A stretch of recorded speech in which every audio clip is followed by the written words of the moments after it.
姐妹，我们齐来唱。主面前，细细数算神的恩典，我才明了你的奇妙带领。我等候，愿能摸着你的心意，未来的路，愿走在你旨意中，献上我最爱，在祭坛全部带走，带领我前往你所应许之地。我的神在你手中惊涛骇浪，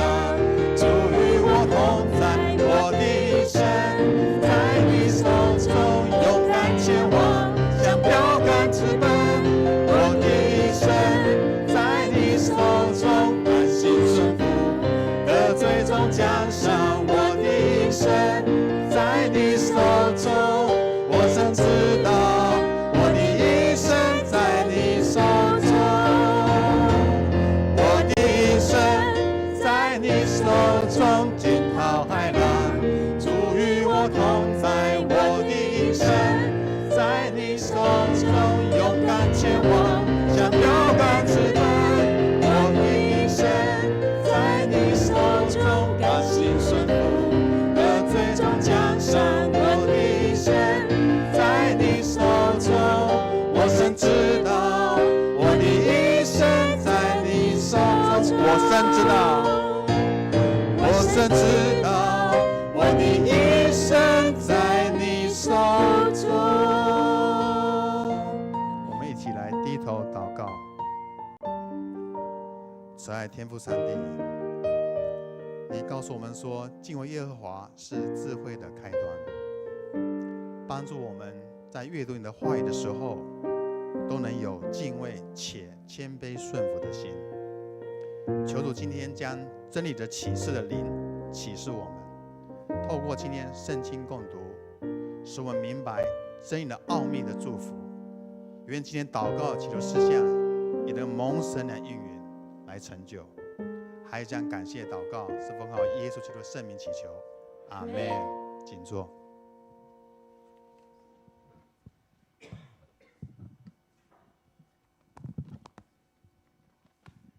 好，各位弟兄姐妹，大家平安。好，感谢主，让我们能够一起参与圣经共读。好，刚才要聚会以前，听到丰盛长老说，我们这个共读也有弟兄姐妹是在台东参加的。好，在台东参加。好，那很高兴，上帝的话呢是不被捆绑。好，上帝的话是在各个地方，如同以赛亚书所说的，好，在各洋海各岛都要听见上帝的话。好，有真理要传到万邦啊。所以我们透过长老教会的每日新眼光的读经进度，好，能够和各教会的弟兄姐妹一起来读上帝的话。虽然领受的是同样的话，但是我们领受的也是上帝的圣灵，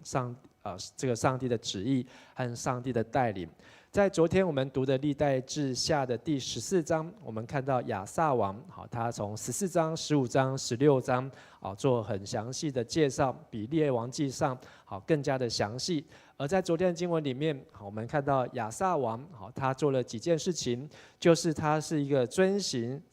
上帝的话语，是上帝耶和华眼中看为善为正的事，所以他很重要的就是除掉这些的偶像，好，甚至是从他的祖母所留下来的，好，他都勇敢的去除掉，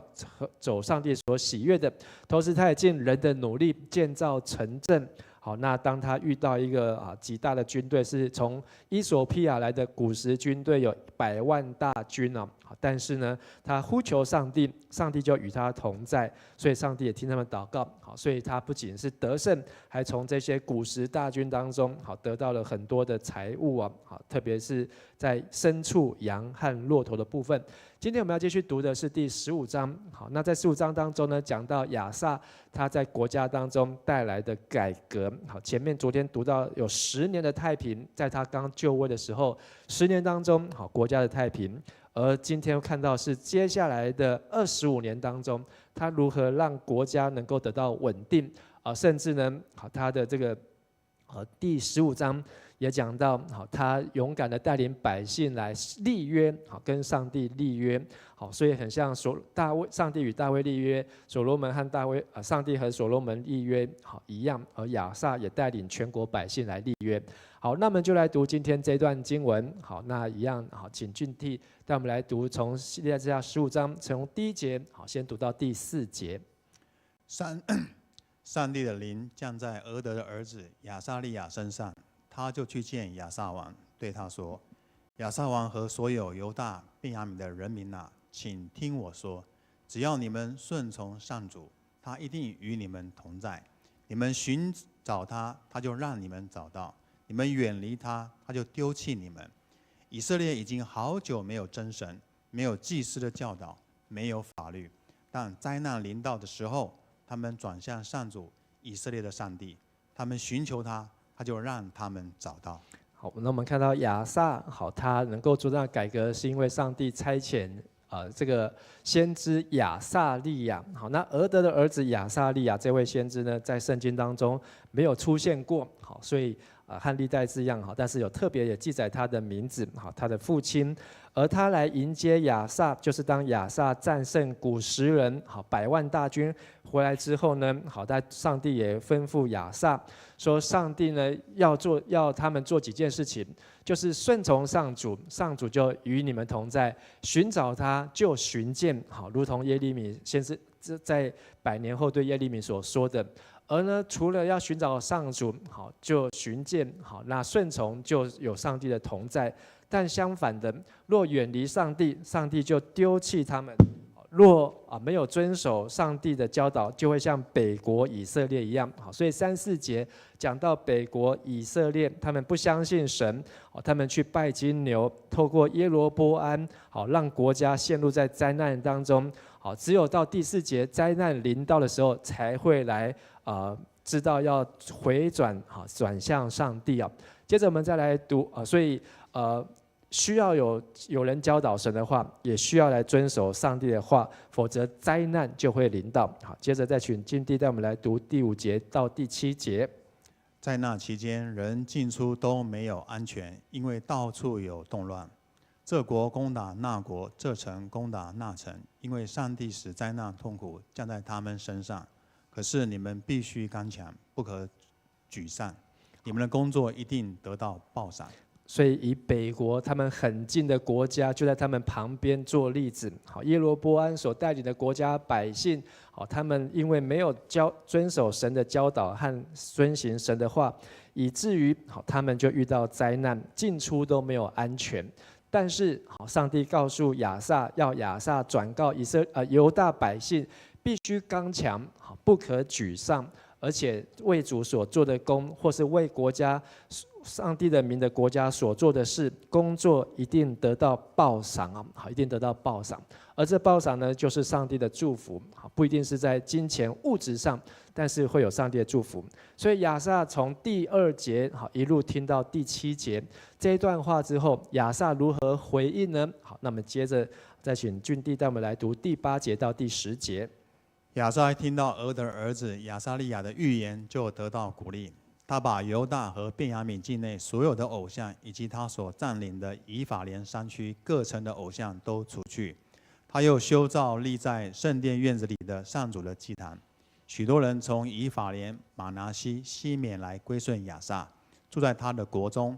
因为他们看见上主与他同在。亚萨召集这些人和犹大以及便雅悯的人民，他们就在亚萨在位的第15年3月聚集在耶路撒冷。好，谢谢。所以亚萨听了上帝的话，好，他就去执行遵守。好，那他第一个好就是把这些的偶像都除去啊。好，不仅是在犹大区内、便雅悯境内，这属于南国的范围，甚至他们所占领到的北国的范围，以法莲的山区里面的偶像，好，也都把它除掉。甚至呢，也修造在圣殿里面院子的祭坛，好，那重新让大家能够在那边为上帝来献祭。所以当他这样做的时候，第9节，好，许多人就从北北国来的以法莲地区、马拿西地区，好，甚至在南国犹大也有西缅支派来归顺亚萨王，好，因为亚萨他所拜的上帝，好，是听上帝的话，遵循上帝教导的，而亚萨也把这些来归顺他的人都集结起来，然后呢，就在他在位的第15年，好，就是他当王的第15年的犹太历3月啊，就聚集在耶路撒冷。好，所以我们来看到，好，这个他把偶像除去，因为他除去这样动作，好，让人民不再被偶像所控制，而这些人民就得释放、得自由。好，那他们也来归顺亚萨，在亚萨的带领，好，牧养，好，因为我们从大卫身上知道，君王也是一个牧养。好，牧养当中呢，上主就一直与他们同在，所以亚萨，好，他很有名的就是看这个把巴力的老婆的像，就是亚瑟拉的像拆毁，或是柱像，好，或是这些拜迦南地的这些的偶像，过去迦南人的这些偶像，都一一拆毁。好，那我们后面也看到，包括他阿嬷所拜的像，好，他也一一拆毁啊。好，那接着我们再来读11节到第15节。那天，他们从掳来的战利品中，用700头牛、7000只羊献给上主做牲祭。他们立约要全心全意敬拜上主，他们祖先的上帝。无论男女老幼，谁不寻求上主，谁就得处死。他们奉上主的名高声发誓，要遵守这约。然后他们欢呼、吹号、吹角，犹大所有的人民都很快乐，因为他们一心立下这约，一意寻求上主。他就让他们找到，并且赐给他们四境太平。好，那这个战利品呢，就是来自于古时大军。好，那他们100万人所带来的这些，好，本来是要给100万大军所用的，好，但是成为亚萨王的战利品。同时呢，他也把这些战利品好拿来奉献给上帝，好，表明他们跟上帝要全心全意的敬拜，也要来遵守约定。所以呢，亚萨带领国家的南国犹大人，好，甚至以法莲、马拿西、西缅不同支派人都一起发誓要遵守约。好，而到他们跟上帝立约之后，他们就享受在主里面的欢乐，吹号、吹角。好，之前我们有读到，好，祭司，好，这个亚比亚的时候，好，他也有透过祭司拿号、吹号，然后来胜过北国的以色列。而他们继续又在南国吹号、吹角，然后呢欢呼，人民都享受在这快乐当中。而这样的快乐呢，好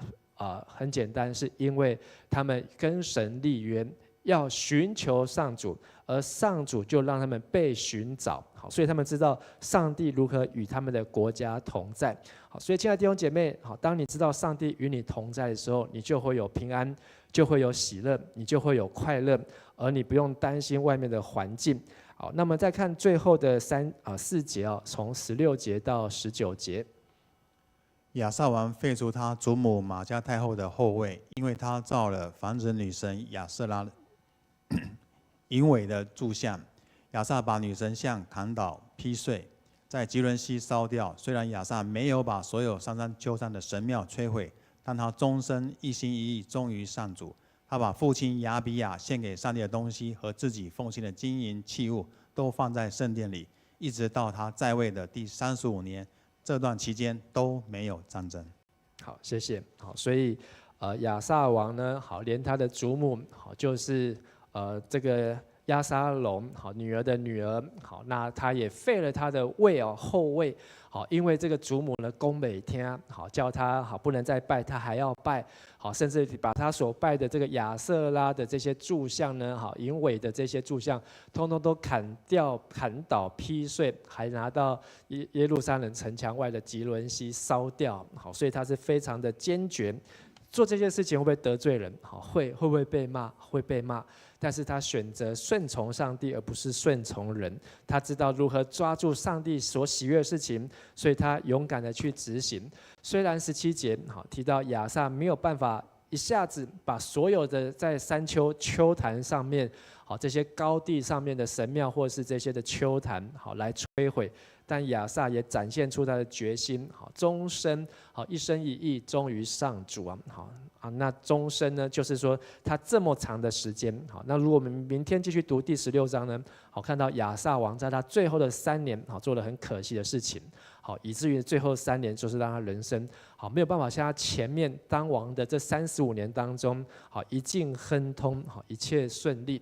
而他也继续把他父亲就是亚比亚献给上帝的东西，还有自己奉献的金银器物，好，都分别出来在圣殿当中，不是在自己的王宫的仓库当中。一直在他在位的第35年，好，这段期间都没有战争。昨天让我们看到他国中有太平10年，好，那他因为遵行上帝看为善、看为正的事情。今天我们看到他接下来25年，他是带领百姓和上帝立约，不是只有他自己个人，而是他去影响他的国家，影响上帝的百姓和人民。所以呢，就扩大这个10年，好，成为25年。好，所以这35年当中呢，都没有战争啊。那这35年当中，好，发生什么事情呢？其实亚萨他先后当王有41年，好，已经超越了所罗门，超越了大卫，还超越了扫罗，好，开国3个君王。亚萨呢一举突破，比他们硬是多了1年啊。而北国在这41年当中呢，经历了7个王，好，就是耶罗波安王。好，最后1年，好，耶罗波安做了22年，好，那亚萨他已经在上位了，好，但是耶罗波安和他的父亲亚比亚经常打仗，好，但是耶罗波安在最后的几场战被亚比亚比下去，所以亚比亚死了没多久，耶罗波安也死了，好，但是亚萨他已经起来做王了。接着是耶罗波安的儿子拿达，好，拿达算是好死。好，因为上帝已经透过先知警告耶罗波安，他家所有的男性都不得好死，而他的儿子唯一的儿子拿达是能够被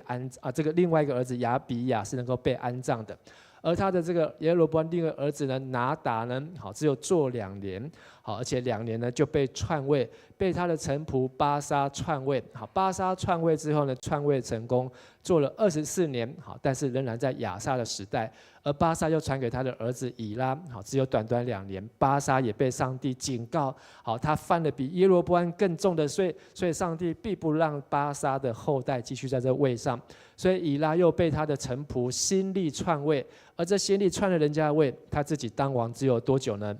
好，7天，好，这个是最短的，好，就是这位北国的辛利1个礼拜，好，第2个礼拜呢，就王位就被谁呢？又被暗利篡位啊。暗利一篡呢，就12年。暗利是谁呢？暗利就是亚哈王的爸爸。好，所以亚哈呢做的比前面的北国的王更疯狂的事情哦。好，但是我们看到，在亚撒这35年当中，好，至少他前面6个王，好，这6个王呢，他都经历，好，所以他可以用亚撒来跟北国这6个王来做对照。好，当北国一团乱。好，这个好像我们现在在看每一天的新闻。好，现在的新闻不能看周报，好，因为每一天都要更新进度。好，你一天没有更新，就不知道我们国家发生什么大事啊。好，这个我们的政党发生什么大事。但是呢，亚撒呢，好，北国就是这样，哦，一直换，一直换。好，有1年的、2年的、7天的、好12年的、3年的，不对，24年的。但是呢，亚撒能够一直在那位置上面，好，稳固稳定，好，不要忘记他做了几件事情。第2节所说的，我们一起来读：只要你们顺从上主，他一定与你们同在。你们寻找他，他就让你们找到。好，所以亚撒第一个关键就是他顺从上帝的话，让上帝的话一直与亚撒也与国家同在，并且寻求上帝的心意。再来是第7节，我们来读：你们必须刚强，不可沮丧。你们的工作一定得到报赏。好，这是先知对亚撒王所说的话。只要亚撒带领百姓刚强，好，不要沮丧，好，不要害怕。那他们所做的工，好，不论是在圣殿宗教上、敬拜上的工作，或是建造的工作、国家的工作、治理的工作，好，上帝都会使他们得到祝福。还有最后15节，我们一起来读：他们一心立下这约，一心寻求上主，他就让他们找到，并且赐给他们四境太平。所以亚撒前面这35年国家太平，看到北边的国家一直换，一直换，一直乱，一直乱，但是亚撒能够安定，好，坚定在这个国家当中。好，不要忘记亚撒他的勇气是来自于听从上帝的话，并且把上帝的话付诸实行，甚至他能够有勇气带领百姓跟上帝立约。好，这是很不容易的事情，但是当我们去做的时候，就有上帝的同在，而这些所做的上帝的工也会得到报偿。我们一起来祷告。亲爱的天父上帝，感谢你让我们看到亚萨的黄金岁月当中，在这黄金的25年当中，他如何接受先知的话，把上帝的话行出来，并且也带领百姓、带领人民，能够一同与神来立约，尽心尽性寻求耶和华列祖的神，而他也在严惩那一些不寻求神、不寻求上主的，不论大小男女，而都处死。以这样的决心，让人民活在上帝的同在当中，同时也在守住上帝的话，守住上帝的节期，守住上帝的约，而让百姓经历欢乐，不论是吹号或吹角，都能够享受上主同在的快乐，而上帝也被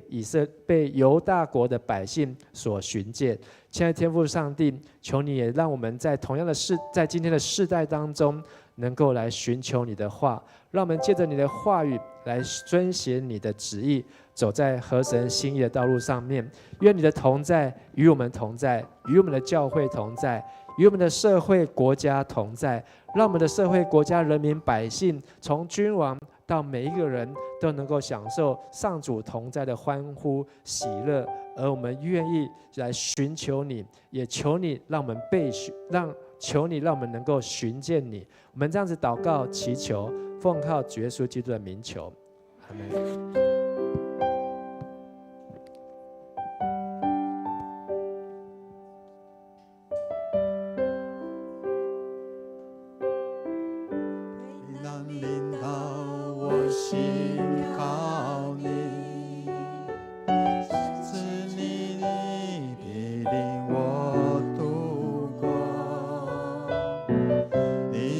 是为我坚持到最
事，全能战胜。我坚固磐石，坚固磐石，全能战胜。我敬拜你。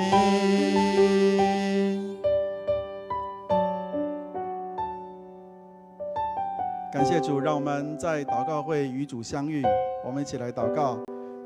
天父，我们赞美你，因为你赐下耶稣基督成我们的救主，在十字架所流的宝血洁净我们一切的不义，饶恕我们一切的过犯，赦免我们一切的罪。主啊，我们欢欢喜喜来到你的圣殿，主啊，来敬拜你，来聆听神你的话。愿你的圣灵亲自与我们同在。愿耶稣基督的宝血不仅洁净我们，更赐给我们刚强壮胆的力量，使我们继续奔跑天路。让我们同心合意，兴旺你自己的教会。谢谢耶稣与我们同在，祷告奉耶稣的名，阿们。接下来我们要为教会来祷告。首先，我们要感谢主带领10月13号户外礼拜的报名即将额满，也为当天的礼拜的行程代祷，还有天气，还有我们所晚餐所预备的晚餐，那出入有平安，有主的同在。那也为10月6号我们要举行3场的选举来代祷。那么下届的长职以及理监事，这就是我们协会的理监事，还有志工队的队长，皆能够有合适并且预备心的候选人，并且有合神心的选举过程以及结果。那也为教会在新的出发组织的整个调整，特别是聘请全职同工和兼职同工来代祷，那有清楚完备的人事规划以及妥善的软硬体的安排，使教会有更高的效率和更大的效能。好，让我们一起为教会来祷告。天父，我们感谢你，因为你安待教会，主要是我们在接下来10月13号的户外礼拜当中，有主你亲自的保守，主要无论是报名人数，你加添给我们，使他们在户外礼拜当中，主要也遇见你，特别是那些还没有相信你的、还没有认识你的我们的好朋友、我们的这个亲人，主要使他们借着这样一个礼拜、这样一个活动，主啊，能够有机会来认识你的名，得到救恩。主，我们也为那一天的天气、出入的平安、交通安全都来仰望你，求主你保守。主，我们也继续为教会的整个人事的系统来改变的改造、人事的安排、兼职、全职同工的预备。主啊，我们相信你必然为教会预备合适的而且合神你心意的同工来一起服侍。主，我们特别为长职的改选来仰望你，求主你纪念我们同工的辛劳。主啊，特别在教会重新调整发展的过程里面，主，我们真的需要我们这些同工们愿意摆上自己献上当作活祭。主啊，愿你来使用，也使这3场的选举，不管是全人生命教育协会，或者是教会的选举长职，都能够顺顺利利。愿主你亲自挑选合适的人、合理心的来到你的教会，共同心合的服侍。谢谢耶稣，祷告奉耶稣的名，阿们。28天父神，我们同心合一的宣告，主耶稣在我们的生命中，在我们的教会中作王掌权，圣灵在聚会中自由的运行。求主赐下属天的智慧，让那些未信主的人能够认识耶和华所带来的平安，并施恩给基督徒都能活出平安的见证，并能够勇于向心中因着农历7月而心存恐惧的未信者传福音，好让他们真实经历主的平安与领受救恩。求圣灵借着真理更深的光照我们的内心，使我们能够审查和回转，持续活在基督里，成为一个新造的人，生命与父的心对齐，所有的关系也蒙翻转，并靠着圣灵活出爱人舍己、和睦同居、满有平安能力的新生命。感谢主的带领，我们10月13号户外礼拜的报名都即将额满，求主当天能够赐下一个好的天气，在活动的过程中都能够有主的同在，出入都能够平安。也为了10月6号我们有3场的选举，包括下一届的长职、理监事以及志工队长，都能够有合神心意的候选人，也都能够有合神心意的结果。第3个，为了教会的事工，因为教会的事工包罗万象，我们需要聘请全职的同工及兼职的同工，求主能够赐下恩典，能够合神心意的人选，使教会都能够有更高的效率和效能。感谢赞美主，我们这样祷告都奉靠主耶稣基督的名求，阿们。我们愿神的旨意大大的成就在我们教会，阿们。我们相信神是全能的，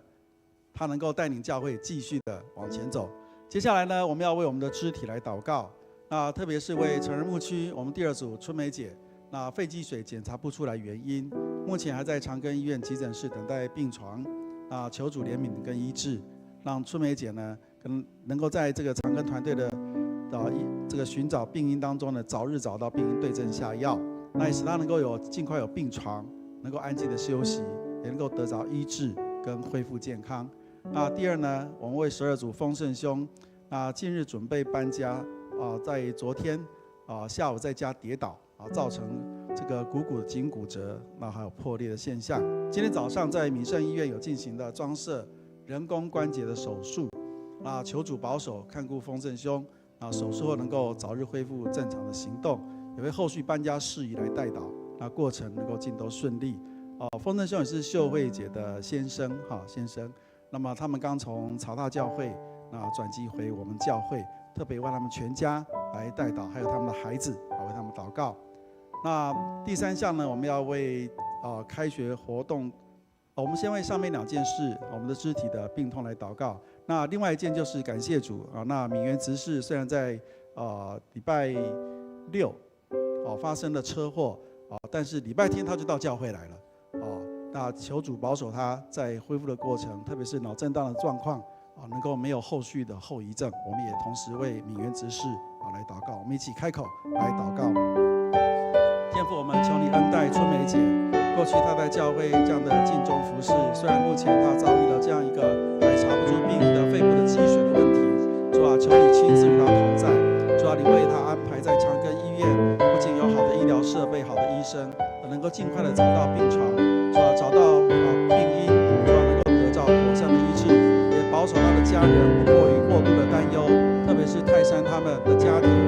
求你来保守看顾。我们相信耶和华在病榻扶持你自己的儿女，我们也相信耶和华拉法的神与他同在。耶稣，我们也特别为丰盛兄在昨天跌倒，但主你虽然他骨折，但在今天的手术尽都顺利。主，我们感谢你，主也保守丰盛兄他们的全家回到迦南教会的转机过程。主特别是在未来搬家的事情上面，主也让他们预备，主让这一切都能够尽都顺利。谢谢耶稣，我们相信凡走过的都必留下神恩典的记号。求主你亲自与秀慧姐他们同在。主，我们也特别为敏媛执事来感谢你。主虽然他在上礼拜6发生了车祸，但主你将这样的一个危险病痛降到最低，以至于他能够到礼拜天就能够回到你的圣殿。主，我们赞美你，也感谢你，愿你亲自医治也成全。主，特别我们还有一些弟兄姐妹在病痛中的，主我们也求你的灵来安慰他们，鼓励他们。主让他们知道有神的同在胜过一切，也保守他们透过医生的医治，透过药物的治疗。主使他们靠神的信心，能够越发的在这样的日子里面能够站立得住，也能够医治得好。谢谢耶稣与我们同在，与他们同在。祷告奉耶稣的名，阿们。继续，我们要为成人牧区青年牧区来代祷。那么开学呢，活动是9月6号到7号有迎新参会和格数的录影这很精彩那求主来帮助学生大量进到教会被牧养装备，那么在青年时期大大的经历神因为经过统计，这个很多年轻人都是在高中大学的时候决志信主。那我相信神也要透过各教会的年轻人复兴他自己每一个教会。那我们迦南教会有刚好在市中心我们有新的分堂，那我们也期待我们更多的年轻人因着神的恩典，那也因为我们这些青年同工们他们全力的付出摆上求神继续感动有他们的同学他们的朋友能够进入教会认识神。那第二，我们要为青年牧区第2次的退休会的筹备，求神带领青年牧区有很好的调整跟协调，那同工之间有好的互动跟信任。那特别为这次的总召是牧宣执事，他的筹备过程那能够尽都顺利能够同工也能够同心合意来祷告那接下来我们要第3个是我们还是为以上青年牧区先来集中来祷告，好吗？就这2点，求神祝福跟带领。天父，我们感谢你，主要在开学即将9月6号跟7号的过程里面，主你预备了我们的同工们，准备了迎新餐会，还有格宿的露营。主啊，求主你帮助我们许许多多的年轻人，主啊能够认识你的名，这是何等宝贝的。主啊，使他们透过营会，透过这些活动，主啊认识耶稣，认识神你的奇妙跟救恩。主，谢谢你，你要为他们在未来的道路里面，主啊洒下那恩典的脂油，主啊保守我们的同工们，特别是在10月份要举行同工退休会，主啊你纪念他们在这段期间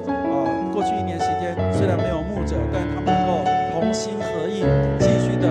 在他们岗位上来扶持。我们感谢你，主也为牧宣来感谢你，来祷告。主求你加添给他心力，以至于他在预备这届退休会的过程里面，跟同工有好的沟通，好的搭配，好的安排。是啊，主要是这个退休会，因为你的同在，你赐给他智慧聪明。主要是整个退休会让我们的同工都得到造就，重新得力。主要是他们能够如鹰展翅上腾。谢谢耶稣，让他们虽然在工作、在学业繁忙之际，主要仍然会将自己摆上，将时间摆上。求主你亲自纪念，让他们在学业、工作上面都蒙神赐福。谢谢耶稣与他们同在，也祝福这些年轻人越发的依靠你，越发的认识你。祷告奉耶稣的名，阿们。继续，我们要为儿童牧区来祷告。那么，感谢主，8月25号的孝亲主日闯关活动平安圆满。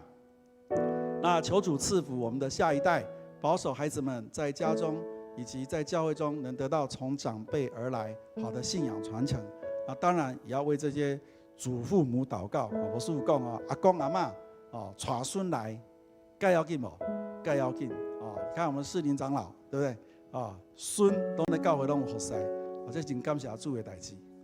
那我们也期待我们的这些孩子们透过这些接下来还有一些陆陆续续的活动，更能够认识神，成为他们一生的祝福。好，那么本周即将开学了，很快暑假过去了那么求主赐福，帮助阿嘎佩的孩子有神儿女的好品性，在新的学期跟老师跟同学能够建立良好的关系。我们为以上儿童牧区来代祷，我们一起开口。天父，我们赞美你，因为在8月25号的孝亲主日当中，主啊，你使一切活动尽都平安顺利。主啊，不仅透过活泼的活动让祖父母跟他们的儿孙能够在一起